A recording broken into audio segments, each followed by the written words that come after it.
ہاتھ سے جملہ سن لیجیے.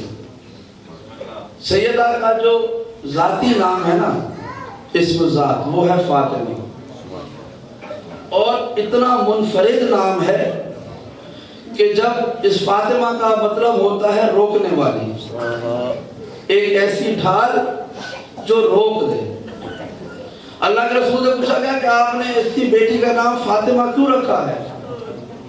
جملہ سنیے گا، ابھی مسائل پہ چلیں گے، بس ایک جملہ سنیے گا، ابھی مجلس کا ہاتھ سے جملہ دینا ہے. کہا اس لیے کہ یہ نام اس کے چاہنے والوں کے لیے بھی کافی ہے، اس کے دشمنوں کے لیے بھی کافی ہے. بڑا عجیب ہے ایک ہی لفظ، لیکن یہ دوستوں کے بھی کام آئے گا، دشمنوں کے بھی کام آئے گا. کہا کیسے؟ کہا ایسے کہ فاطمہ کا مطلب ہے روکنے والی. یہ اپنے چاہنے والوں کو جہنم سے روک لے گی اور اپنے انکار کرنے والوں کو جنت سے روک لے گی.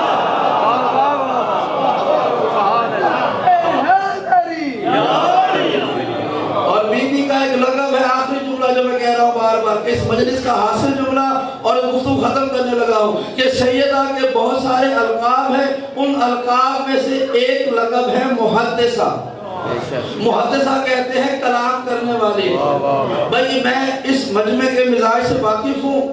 یہ 3-4 سال میں یہاں پہ گفتگو نہیں کر سکا، لیکن اس سے پہلے میں یہاں پہ مجالس پڑھتا رہا.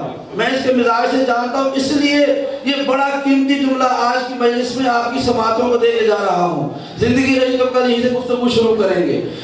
سیدہ کا ایک معروف لقب ہے محدثہ. محدثہ کہتے ہیں گفتگو کرنے والی کو، کلام کرنے والی کو. پوچھا گیا اللہ کے رسول بی بی کا لقب محدثہ کیوں ہے؟ تو ہمیں اس کے 2 جواب ملے. پہلا جواب یہ ہے کہ جب کبھی سیدہ محراب عبادت میں کھڑے ہو کر پروردگار سے گفتگو کرتی، خدا اس حدیث کو اتنا پسند کرتا کہ بغیر فرشتوں کے وسیلے کے فاطمہ خدا کو پکارتی، خدا فاطمہ کو جواب دیتا. خدا فاطمہ کو اس لیے کہتے ہیں محدثہ. ہم جب دعا پڑھتے ہیں نا، مثلا دعائے کمیل، ہم کہتے ہیں نا یا الہی و سیدی و ربی، اے پروردگار، یا اللہ. اللہ کو پکارتے ہیں، اللہ کو پکارتے ہیں تو تقاضا یہ ہے کہ اللہ بھی اس کا جواب دے. تو خدا کو کہہ رہا ہے اذا سالک عبادی عنی فانی قریب اجیب دعوت الداعی اذا دعان. اے میرے حبیب ان سے کہو کہ میں جب یہ میرے بارے میں پوچھیں، ان سے کہو میں ان کے بہت قریب ہوں، جب کوئی مجھے پکارتا ہے اس کی پکار کا جواب دیتا ہوں. تو ہم تو کہتے کہتے مرنے والے ہو گئے، یا اللہ یا اللہ یا اللہ. اللہ تو جواب دیتا ہے، لیکن ہماری سماعتیں اتنی مضبوط نہیں ہیں آپ خدا کے جوابی آواز کو سن سکیں. لیکن سیدہ کا لقب ہے محدثہ. جب کبھی بھی مصلی عبادت پہ کھڑی ہوتی اور اللہ کو پکارتی یا اللہ، خدا جواب میں بغیر فرشتوں کے وسیلے کے زہرا کو جواب دیتا. اس 2 طرفہ گفتگو کی وجہ سے فاطمہ کا لقب ہے محدثہ. لیکن یہ لقب ہے سیدہ کے روئے زمین پہ آ جانے کے بعد. جو سب سے قیمتی جملہ سیدہ کا جو لقب محدثہ ہے وہ یہاں سے شروع نہیں ہوا. تاریخ کیا کہتی ہے؟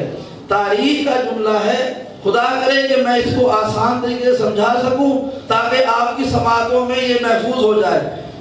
جب جناب سیدہ خدیجہ سے اللہ کے رسول نے عقد کیا اور اللہ کے رسول نے اعلان نبوت کیا، تو بڑے بڑے مشرکوں نے اپنی گھر کی عورتوں کو کہا کہ خدیجہ کے پاس نہ جانا، کیونکہ اس کے شوہر نے ہمارے خداؤں کا انکار کر دیا ہے، اپنا دین لے کے آ رہا ہے، لہذا جناب خدیجہ کے گھر جانا چھوڑ دیا. جناب خدیجہ اس مشکل کی وجہ سے غمگین بھی رہتی اور تنہائی کا شکار بھی ہو گئی. ایک مرتبہ ایسا ہوا کہ اللہ کے رسول جب گھر میں واپس تشریف لائے تو دیکھا کہ جناب خدیجہ خوش بھی ہیں، مسکرا بھی رہی ہیں، کوئی پریشانی کے آثار بھی نہیں ہیں. اللہ کے رسول نے کہا اے خدیجہ، جب میں گھر سے نکلا تھا آپ اداس بھی تھی، آپ پریشان بھی